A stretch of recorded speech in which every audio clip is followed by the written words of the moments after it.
Welcome to my show. It's not a show. There's no dancers or jugglers. It's basically a bloke talking, which is essentially what stand-up comedy is, isn't it? A bloke talking. Sexist.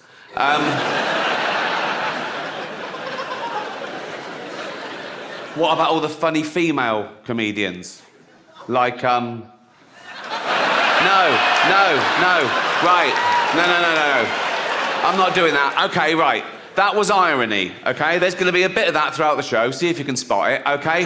Now, that's when I say something I don't really mean for comic effect, and you as an audience, you laugh at the wrong thing because you know what the right thing is. It's a way of satirising attitudes. Like that first joke, I used the old-fashioned sexist trope that women aren't funny. Now, in real life, I know there are loads of funny women. Like, I did it again. Well spotted. Good. I do see a doctor once a year or once every 2 years after I have medicals for things like this and TV shows, and I go private, right? It's 600 quid. It's 3 hours long, but they do everything. Blood sample, stool sample, urine sample, ECG, ear, nose, throat, bollocks, the finger, everything, right? And you have to fill out this big form, right, a lifestyle thing. That takes fucking ages, right? And I tell the truth on everything, except units of alcohol. I work those out, then I halve them, right? And when he gets to those, he still goes, oh, that's an awful lot. Right? And I think I've won. I go, is it? And at the end of the 3 hours, they've got all the results back from the lab, right? And he's got this big computer, it's like a body composition, right? And from there, they work out your percentage chance of a stroke, heart attack, in 1 year, 5 years, 10 years. And mine's always about the same. It always gets worse with age, nothing you do about that. But I'm always like, I'm at the end of healthy weight. I'm just nearly obese. I'm just right, like that. I was pre-diabetic once, I had to sort that out. And now I'm pre-gout. Right? Pre-gout, right? And so he tells you all that, and then he goes, so what are we going to do about this? And I want to go, what do you mean, we? I've just paid you 600 quid, mate, right?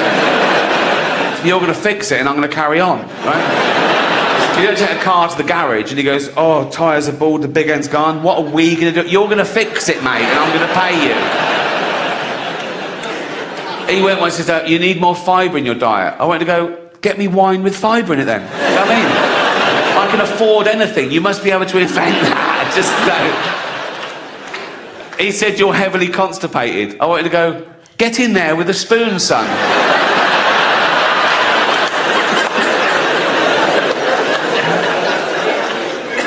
And then they always leave it right to the end. They don't even look up. They go, and can I give you a rectal exam? Which means I have to go, yes, please. I want to surprise me on the way out. Do you know what I mean? Bye. Oh, and that's fine. Thank you. Right?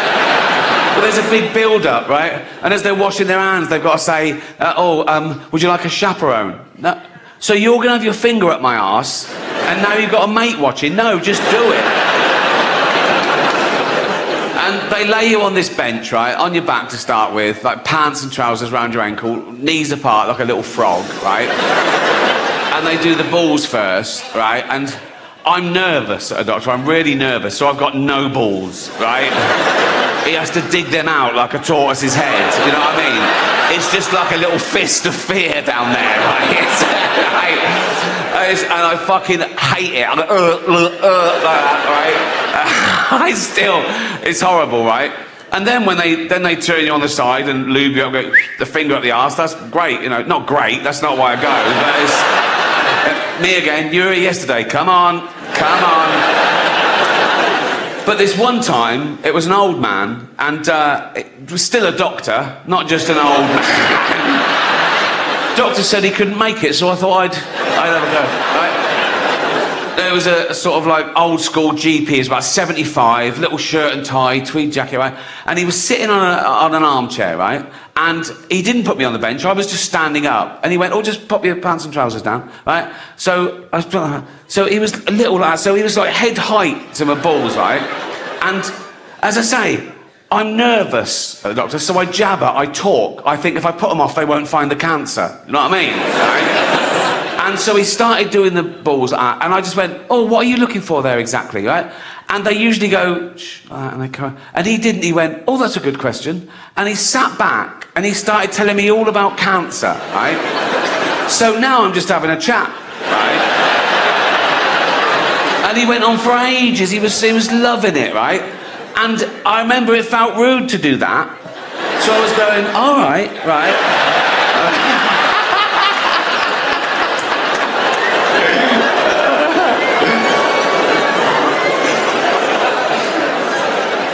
I do work out a bit. I actually joined a gym. Literally on my road, I discovered. I've got a gym in my house. I got bored with that. But I thought, if I join a gym, if I pay in advance, like pay a year in advance, right, then I'll try and get value for money and that'll make me go. Then I remembered, oh, I'm fucking rich. You know what I mean? I could join a different gym every day for a laugh. Just go along and go, there's £2,000. They go, see you tomorrow. I go, you'll never see me again. And I go about once a month and I sort of do 10 minutes on the machines and I sort of run home like that, right? I don't use the changing rooms there. I've got a thing about changing rooms, public changing rooms. I always have I know, I'll tell you why. I don't know if it's the same in ladies' changing rooms, but men are so proud of their offal, right? If I'm in a public place, I have a shower, right? 1 minute, towel, corner, pants on, right? There's blokes walking around naked before the shower, talking to each other, like that, after the shower. There was one bloke in the shower, way too long, right? It took ages, right? And he got out, no towel, just dripping wet, just went up to the mirror and started doing his hair first. I was in there there was just me and this really fat bloke once in the change room. I was getting changed, and he was there, and he was really big, like 350 pounds, right? And he was naked on one of those precision scales. And he was there for fucking ages. And I was looking at that, he was like that for ages. I wanted to run over and go, mate, you're never going to be an astronaut, right? It doesn't need to be this accurate. Just pop some pants on and take a fucking gram off. And I'm not having a go at fat people. I say, I'm fat, I'm overweight. Do you know why? Because I eat and drink too much. That's what does it. I don't judge fat people, I just know how they got fat. If I see a fat person, I go, well done. You know, you've eaten way more than you'll ever need, same as me, right? If I see a fat couple, I go, yeah, that works, right? But then as they're walking along, right, and you see their little fat toddlers, and you go, oh, that's not fair, right?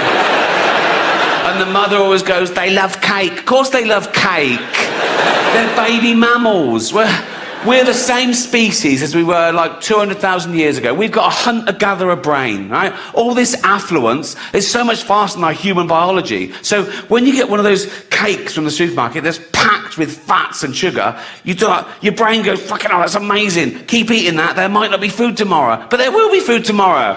The fridge is full and your mum's on the phone to Ocado. You know what I mean? Now there's even a stigma, like doctors get in trouble for saying to someone you're overweight or obese. They go, no, that's a political thing. No, it's like fat shaming. It's not fat. You don't get cancer shaming. He's trying to save your life, right? There was a school that tried to ban the word obese because they said it was derogatory to, I don't know what to call them, round children, right? But that's the polite word. That's the word we invented, so we didn't say fat little fucker. Don't keep changing words because one person gets offended. Also, fat people aren't offended by the word obese. They did it all. They're happy with it. They're jolly, aren't they? They're jolly. You see a fat person go, all right, fatty. Yeah. Oh, yeah. Bloop, bloop, bloop. Yeah. And they go to the doctor. Come in. Doctor goes, fuck me. Oh. Am I obese? No, you're morbidly obese. What does that mean? Means you're going to die of it. Oh, does it? Oh. What, straight away or? No. You've got diabetes, so you're having your legs amputated soon. And then if you carry on, you'll die later of like stroke and respiratory heart failure. So, all right. Is there anything I can do? Oh, yeah, of course there is. You could start working out and eat healthy, you'll be right as rain. Oh, right. But you won't, will you? No. And I feel sorry for them, even though it's their fault. When you see one of those documentaries on telly, like the 600-pound man or something, and he's being winched out of his house to go to hospital, right? If you're dangling from a crane, right?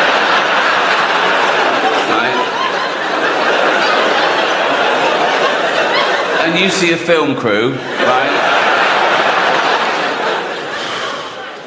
you know you fucked it.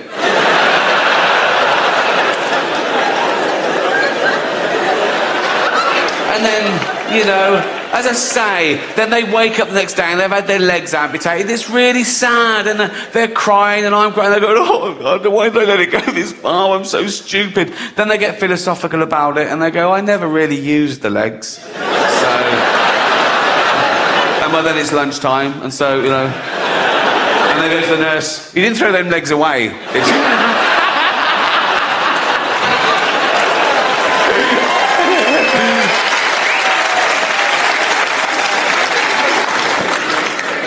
Guys, do you ever act more working class around builders? I do. I can be walking around Leafy Hampstead, right? Book of poems, right? Scarf, right? Just humming Brahms, right? And if some scaffolders go, Ricky, I go, all right, you cunts, how you doing, boys? Like that. And I don't know why I try and impress them. I've always been fascinated with human behaviour, right? But as I said at the beginning, we're the only species that allows the universe to understand itself. But we see all nature through our eyes. So it all comes back to us. Why are we here? What makes us? Is it our genetics or the environment? The old nature versus nurture argument. The psychologist Piaget was once asked, what's more important for the intellect of a person, nature or nurture? And he famously replied, what's more important for the area of a field, length or width? All right, mate, if you don't know the answer, just fucking... But psychology, psychiatry, neuroscience, it's still in its infancy. And we still know so little about the brain. And 150 years ago, we knew nothing. It was all guesswork, right? And, everything was just mental. If you weren't a white, sort of heterosexual, married Christian man, right? If you deviated too far, mental. They just went mental, like homosexuality, mental illness, you were put in an asylum for life, or worse, tortured. Women who fell pregnant out of wedlock, mental, asylum for life, right? And now we understand things more, we're more tolerant, I think it's going too far the other way, though, because now nothing's mental. You can't find somewhere that nothing is considered mental. Everything is a syndrome or an addiction or a preference, right? I could have my legs removed, have wheels put on, identify as a pram, right? And if you say I'm mental, you're a bigot, right? Now, that's a bit hack, that joke now, isn't it? Oh, I identify as a thing then, right? It's a bit old-fashioned, right? But I'm going to leave it in to annoy people, right? Because that's the bit that'll offend people. Same as humanity. I talk about AIDS, famine, cancer, the Holocaust, rape, paedophilia. But no, the one thing you mustn't joke about is identity politics. The one thing you should never joke about is the trans issue, right? They just want to be treated equally. I agree. That's why I include them. You know?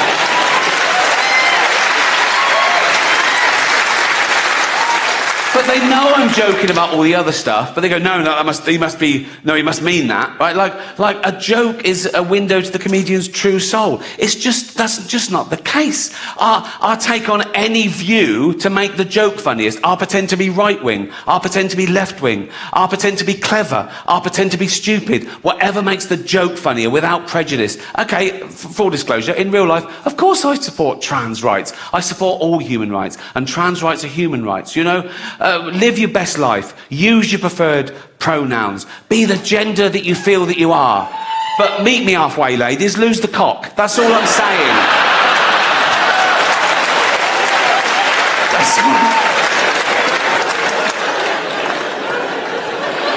And it's mad to think joking about something means you're anti it. Like, I made a joke about self-ID. But in fact, I wish self-ID had been around when I was a kid. I'd have used it to get shit.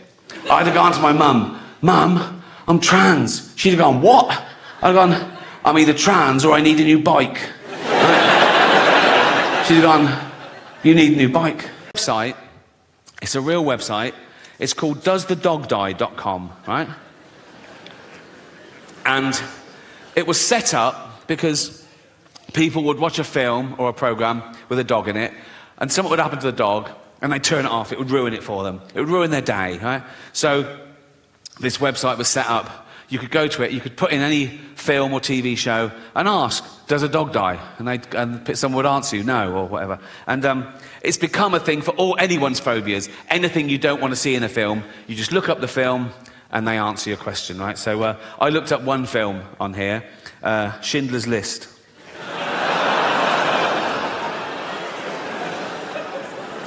Absolutely real. Schindler's List, doesthedogdie.com, right?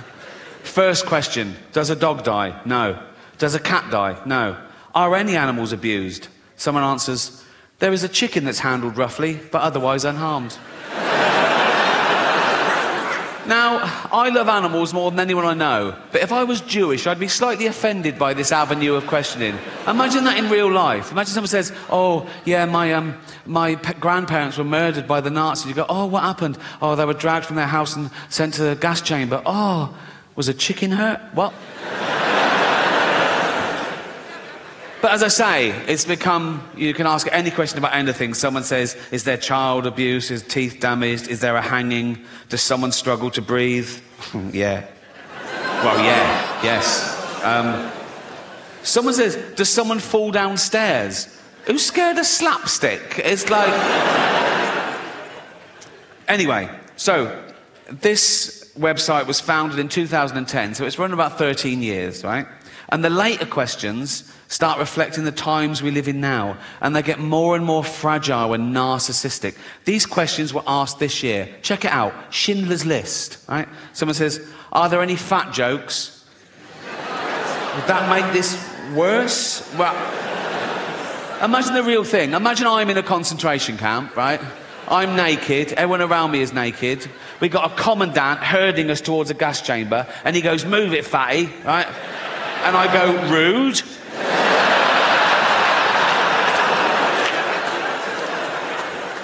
No, that has ruined the whole experience, if I'm honest.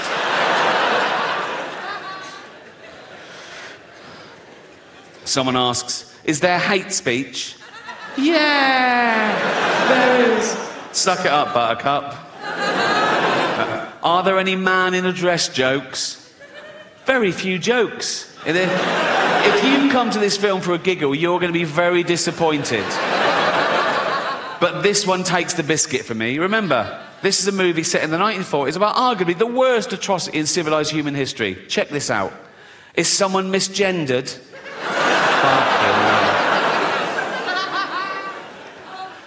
This is quite sweet. Is there any anti-Semitism? Yeah. This is pretty much the mother load, right? Forget Kanye. This is off the fucking charts. Don't do that when you're talking about this. Fuck's sake. I was doing the graph. I'd do it like that. This is off the charts. That's... Wouldn't things have been different if that was Hitler's salute? The whole thing would have been... He goes like, it's Hitler. Like, oh yeah. This is interesting. Does it have a sad ending? Right? Someone says yes, and then someone else says no. And I thought about it. No, but then I remembered, if you've seen the film, if you remember, when the story sort of ends, Spielberg then tacks on a real bit of footage where he gets real life descendants of people murdered in the Holocaust, and he films them coming into a Jewish cemetery, and they each leave a stone on the grave to represent their family members that were murdered, and it builds up, and it's very moving. And so I think I get the ambiguity. Does it have a sad ending? Yes, in the sense that 6 million Jews pointlessly lost their life, but no, in the sense there was still enough left over to build a little rockery. So...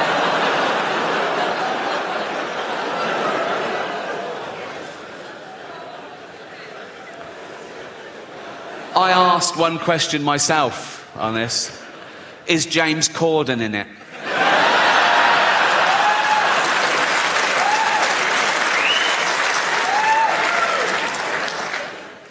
I did look at one other film briefly, Titanic, right?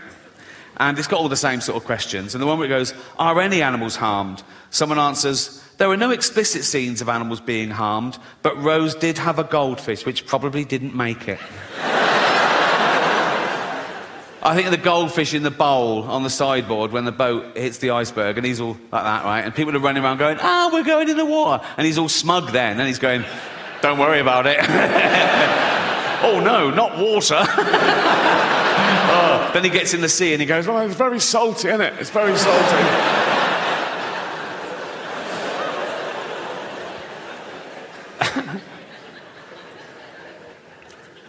I'll leave you with a true story. It's still on the theme of Does the Dog Die? When I was 7 years old, my mum took me to the cinema to see a film called Old Yeller. Beautiful film, yeah, made in the late 50s and sort of set in the Wild West on this homestead. And it's about a kid who adopts this little junkyard dog, and he calls him Old Yeller, and they grow up together. And it's a buddy movie. It's a love story between this kid and his dog. And eventually, when the dog's big and, you know, he protects this kid in the wild, he fights a cougar and a bear and a wolf or whatever. But towards the end of the film, the kid's about 13, maybe. It takes a dark turn. I remember the kid sort of looking at Old Yeller, who's locked in the barn, and the mother's suspicious, right? And she goes, is it Old Yeller all right? Yeah, he's fine. But the kid knows that he's been bitten, right? And soon, Old Yeller starts foaming at the mouth and, getting aggressive. And the mother turns up with a gun, and the kid goes, no. And she goes, you know we've got to do it, boy. He goes, yeah, but he's my dog. I'll do it. And he shoots his own dog. And I was like in floods for like a year, right? Anyway, fast forward, right, a few years ago, I was on tour, I was on a train, and I get a text from Jane, and she says, I'm finally watching Old Yeller. And I sent back, enjoy, right? I didn't think, right? 20 minutes later, I get a text. Nothing happens to that dog, does it? I couldn't believe my fucking luck. I thought she knew, So I sent back, no, of course not. 1 hour later, I get a text, you cunt.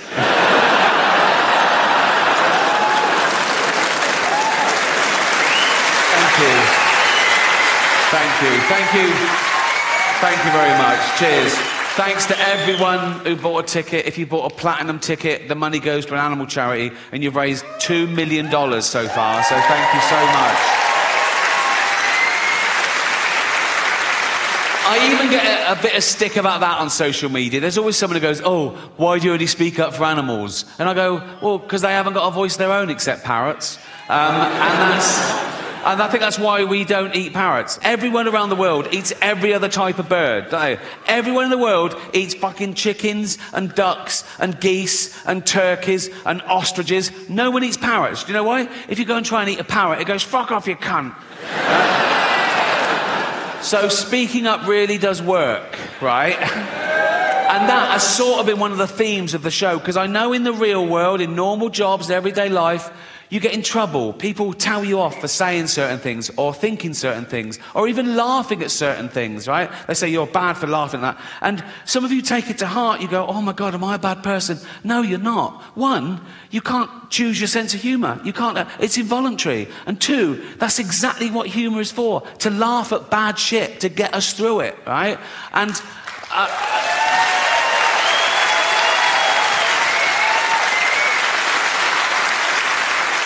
we've established you can't even choose your own thoughts. How often have you been on a train station and you've suddenly thought, what if I just push that bloke? And then you go, why have I thought that? Am I a psychopath? No, you're not. You're the opposite. You're a safe pair of hands. You're testing yourself. You're reminding yourself how terrible that would be. You're a good person, right? I don't get that one. What I get is I'm talking to a really sweet old lady and I suddenly start thinking, what if I just spat in her face now? Why would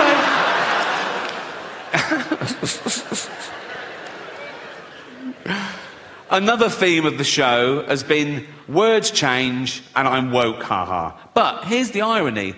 I think I am woke, but I think that word has changed. I think if woke still means what it used to mean, that you're aware of your own privilege, you try and maximise equality, minimise oppression, be anti-racist, anti-sexist, anti-homophobic. Yes, I'm definitely woke. If woke now means being a puritanical, authoritarian bully who gets people fired for an honest opinion or even a fact, then no, I'm not woke. Fuck that.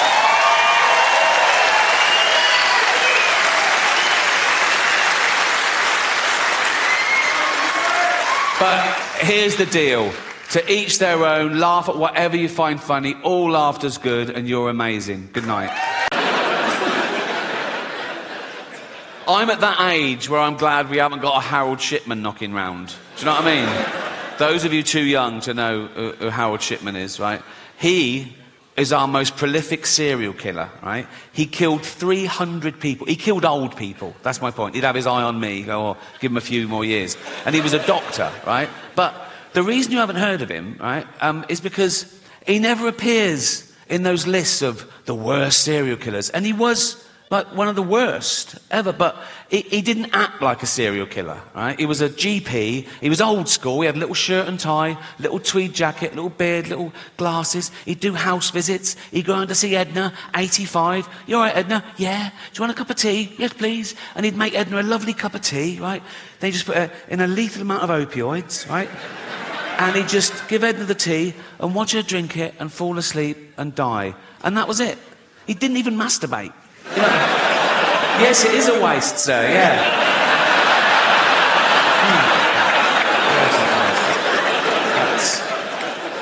And they reckon he got the idea when he was a little lad, Harold Shipman, little Harold Shipman. He watched his mum dying of lung cancer, being given morphine, and somewhat triggered him. He thought, I'll grow up, become a doctor, and I'll do this.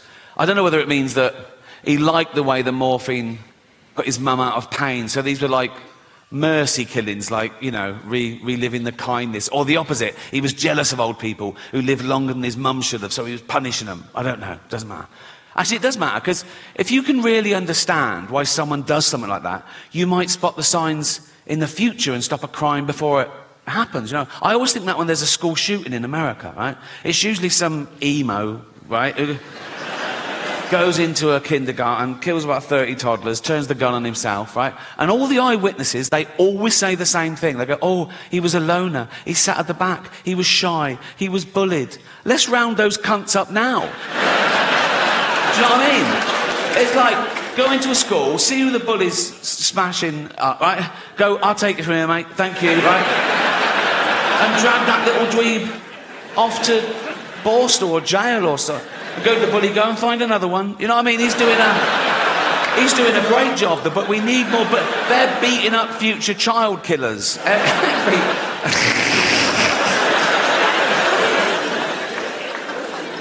You get obsessed with crime and punishment as you get older. I've always been pretty interested. I studied philosophy at university, and a big part of that is morality. And I've always been against the death penalty. Right? I was a young liberal, and I was really anti the death penalty. And now I'm an old liberal. And I'm still anti the death penalty, but now I love it when someone gets killed doing something they shouldn't at the time. Like, you see a bloke in Brazil, a hostage video, he's got a young girl, he's got a gun to her head, and he goes, you won't take me alive, copper. And then the marksman just takes out his brainstem. Oh, I love that. Pause, rewind, all right? Or when a bullfighter gets gored to death. That is my favourite, right? Particularly when the horn goes up the arse. That, I call that a hole in Juan. Thank you.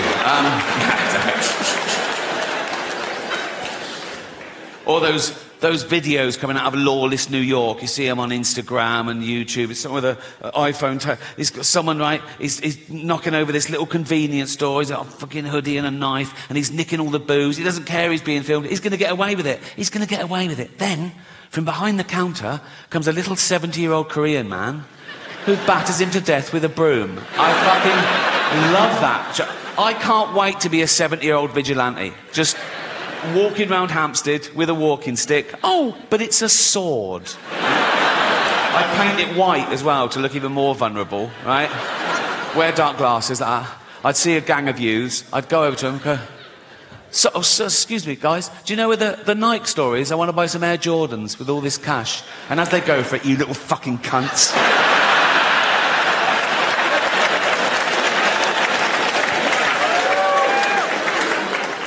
But the death penalty is not like that, is it?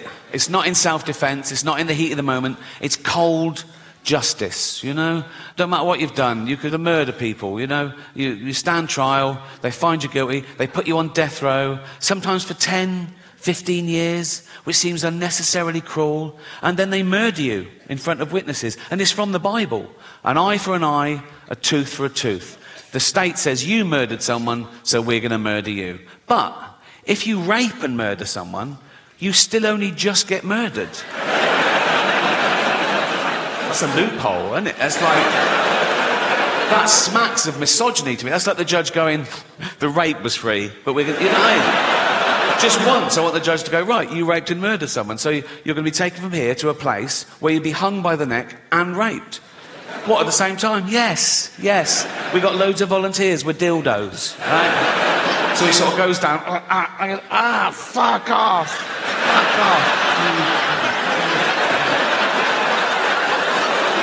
Okay, he's dead. Yeah, I know.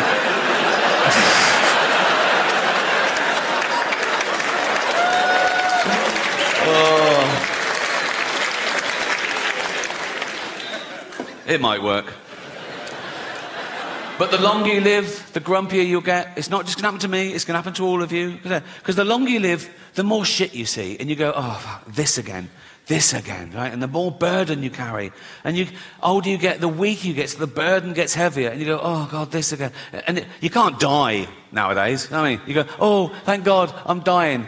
Oh, fuck, I'm back. You know what I mean? They can transplant every organ now. Whatever's got... transplant every organ. Not your brain. That wouldn't make sense. You are your brain. So that would be an everything else transplant, wouldn't it? But I'd sign up for that. I don't care about this. It's to get this round. If I could leave £1 million to science, so when I died, suppose when I died, my body's crushed, killed instantly, but my head's intact. They keep that on ice, wait for a body donor. Some poor bloke gets his head crushed, put my head on his body, and I'm back. I know. Statistically, I will get a bigger penis as well, so... The odds are in my favour there, trust me. I wake up in the future, I see the scar and I go, oh, that's all right. You know what I mean? I go, oh, you've always wanted a big knob? I go, yeah, I've always wanted a big knob. I go, let's have a little bit of me time. So we, and I start, but then every time I look down, I go, oh, that's not my knob. Do you know what I mean? I go, oh, that's not my knob. Oh, that's not my knob. It's not my hand either, carry on. It's like, you know what I mean?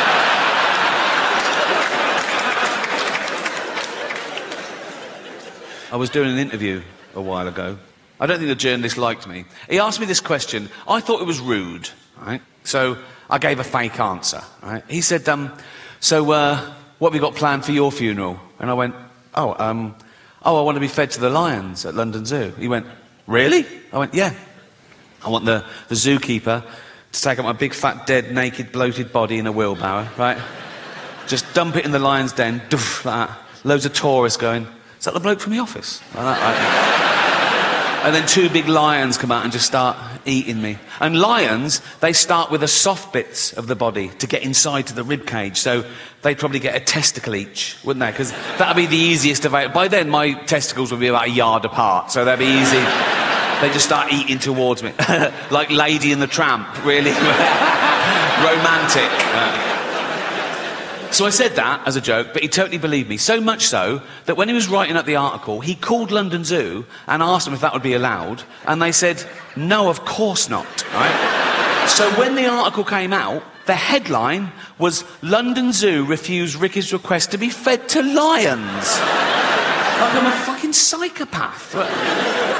My point is, you can't worry about what happens after you die. Don't live your life, let someone else worry about it. You're dead, you've done your bit, right? I know some people who really are stressed about what happens after they die, some religious people, and they believe in heaven and hell and all that. So now they're getting a bit, oh, have I been good enough? I mean, great, heaven's great, but hell, God, what if I go to hell? And I go, there's no hell. It's made up to frighten kids. Like, my favourite horror film of all time is still the original Exorcist, right? First time I saw it on VHS, right?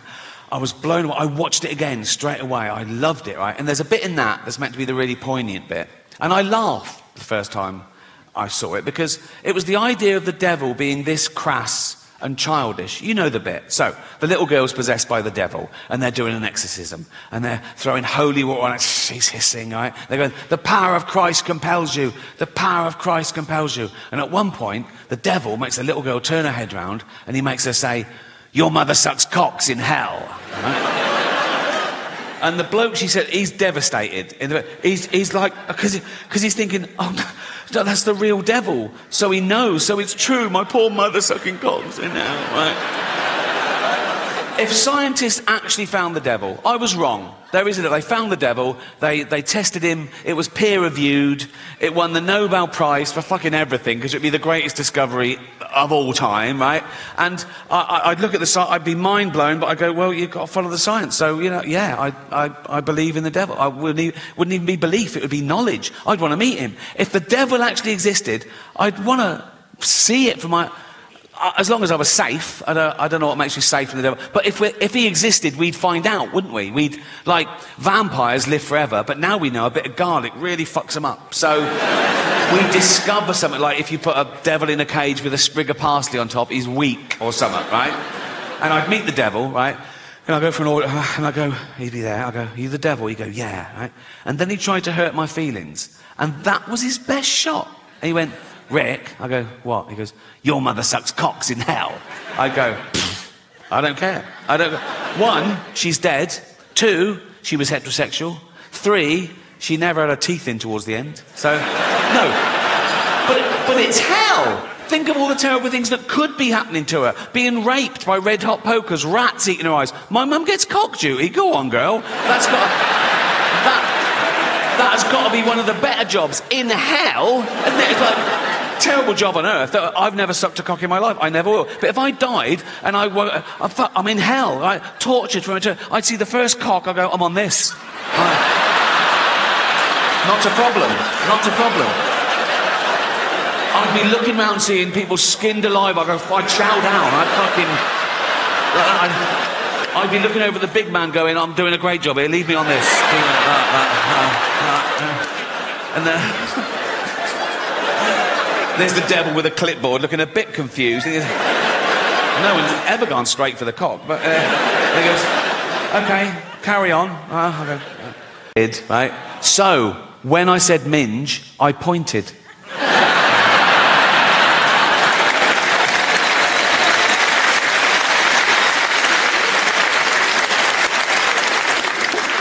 The most frequently asked question I get about the Golden Globes is always, was someone so angry about what you said about them, they came up to you afterwards and I always go, oh God, no. I wouldn't even say if that had happened, because I don't like gossip, to be honest, right?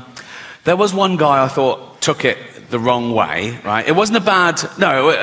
the cameras went to him, and I'm not in control of the cameras, so I think he was caught in the headlights. It was Elton John, right? But it wasn't a bad joke. I was introducing Madonna, okay? And I later found out that him and Madonna were in this feud, and he hated being mentioned in the same sentence as her. But I didn't know at the time. I was confused, right? And it wasn't part of the monologue, but I'm there for like 3 hours, right? And now and again, the stage manager put her head around the door and go, do you want to introduce so-and-so? And I go, yeah, fine. And I come out and I either do it straight or I ad-lib. And this was little ad-lib because I saw Elton in the front row, right? So this was the joke. I came out and I said, our next presenter is the Queen of Pop. Not you, Elton. Sit down, right? And it sort of went to him, he sort of went, and I was like, oh, fuck, he hated that. And I was thinking, why is he, I was like, oh, God, do you think I'm homophobic? Oh, I'm not homophobic. That's always in my head. Then I thought, he must have heard worse, right? In the 1980s, right, when Elton John was in the closet, he wasn't out, he was married to a woman, right? He was also chairman of Watford Football Club. And he and his then wife would go along and watch Watford play, and the entire crowd would sing, don't bend down when Elton's around or you might get a willy up your arse. Which puts my little quip into perspective, doesn't it? I don't know how football fans know how to start at the right time in the same key. Do they hand out sheet music before a fucking... We're doing Willy up the arse in C. Jeff's doing a solo. It's like... And what they usually do, they get a traditional tune so everyone knows it, and they change the lyrics. Some genius changes the lyrics, right, to be as offensive about someone or something or somewhere or whatever, right? So the tune they used to use, I remember it, it was that old Cockney knees up song. My old man said follow the van and don't dilly-dally on the way. Do you know that one? Remember the term dilly-dally? They use it very creatively in their version, right? So this was their lyric. It was the 80s. It's not politically correct. I apologise. but they're football hooligans. What are you going to do, right? So let's analyse their genius lyrics, right? This is what they used to sing. Don't bend down when Elton's around, or you might get a willy up your arse. I mean, you might. Not necessarily his, but, you know, like mathematicians amongst you would have to go, yeah, there's a slight... Like, if 1,000 people bent down when Elton was around, one of them might randomly... Someone might come off a bicycle and go, sorry, like that, and they're, oh, fuck, and the scientists will go, 1. Do you know what I mean? There's a slight... Also... When Elton's around, that's ambiguous. That could fit, like, you could have 2 gentlemen having anal sex in a hotel room, right? And then the next day they find out that Elton John was staying in the next room. They go, oh, I got a willy up the arse when Elton was around. You know? I'll give them that. Anyway. Don't bend down when Elton's around, or you might get a willy up your arse. He has the nerve to call us dear. We all know he's a fucking quill. Sorry, right? And he goes... He dallies and dillies. They've reversed it. Why? He dallies and dillies. He plays with people's willies. Again, I don't know what play with means in this context. It could be like, wow. It could be anything, couldn't it? Wow. I thought you were going to suck it. No. He dallies and dillies. He plays with people's willies. He's up every arse in town. I'd stop him there. I'd go, no, you know, that is provably false. He's not up every arse in town, is he? We can prove that. Right there. Take a small town. Take Watford. 120,000 people. He is not up 120,000 arses, is it? I mean, half of them are women, so 60,000 tops, right? And I don't think he's been up 60,000. And if he has, good luck to him, but that's not my point. This is my point, right? What did his then wife think of that? Because he's in the closet, right? You know, and she's just married Elton John the Pop. She couldn't be... She's in love. She's so proud of him. Elton John, and he's chairman of Watford. She goes like, I'm married Elton John the Pop Star. I'm married to Elton John the Pop Star. And then the entire crowd sing, don't bend down when Elton's around, or you might get a willy up your arse. She must have gone, why are they singing that, Elton? And he goes, I don't fucking know. Watch the game. You know what I mean? It must have been awkward. Well, that's nearly it for me, but I've just, I said earlier, I've never had a joke stopped by the Golden Globes, and that is absolutely true, but I've just remembered a joke that I stopped myself, because I bottled it a bit, and I think I was being overcautious. I want to share it with you, right? So, I got the chance to introduce Jason Momoa. Do you know who Jason Momoa is? Yeah, right? So I thought the meta joke would be to show my hypocrisy and my cowardice. Like, I'm okay to slag off actors, who's scared of actors, but when it comes to a big dude, right, I'm not so brave. So I was going to go, I've got nothing bad to say about our next presenter, because he's got a cock like a baby's arm, right? And I told my mate I was going to do that, and my mate went, do you think people think that's racist? I went, why is it racist? He went, well, because he's a person of colour, and I went, no, but it's nothing to do with that. It's to do with the fact that he's so big that he'd probably have a cock like a baby's arm, right? So I didn't do it. And I had a great follow-up as well. I'll tell you the whole thing. This is the whole thing. This is what I was going to do, right? Right. I'll go out and go, I've got nothing bad to say about our next presenter, because he's got a cock like a baby's arm. Unlike Peter Dinklage, who's got an arm like a baby's cock.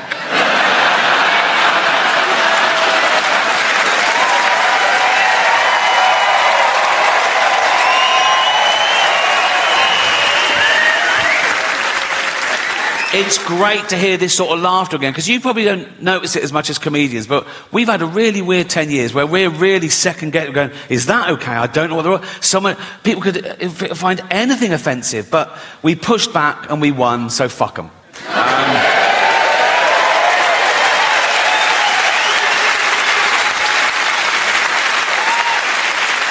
Until the next time. They haven't gone away, they're just licking their wounds. They'll be back with something madder.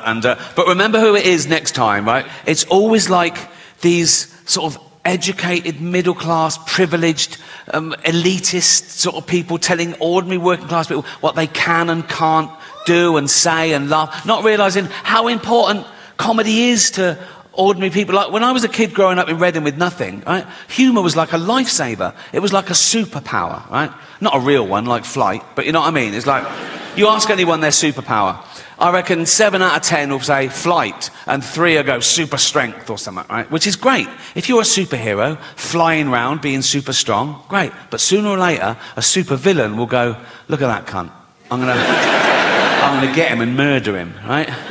My superpower, they wouldn't even know it was me. They wouldn't even know there was a superpower being used. And it would get you out of any situation. My superpower would be the ability to make anyone instantly shit themselves.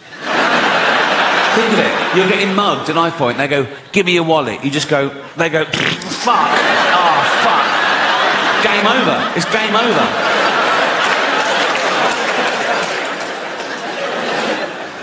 That's another thing I'm very proud of. I can honestly say, in almost 64 years, I have never shat myself once. So, no, don't... No. No! Right. Yeah. Oh, why do you like London so much, Rick? Because you get a round of applause for not shitting yourself. Right. But that's the next phase now, eh? I reckon it's the next 10 years that I will. But as of now, my arsehole has never let me down. Very underrated, the human arsehole. Everyone goes, oh, the human brain, the greatest computer known to man. Oh, the human liver can regenerate itself. Your arsehole is working 24/7. Even when you're asleep, it's like that. You're not coming out. You're not coming out. You're not coming out. Nope. You're not coming out. And you're not coming in.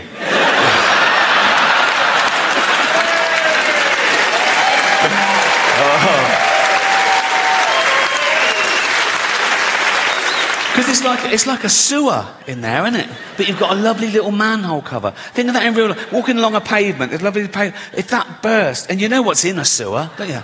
Piss and shit and cum and dead goldfish, fetuses in China. Just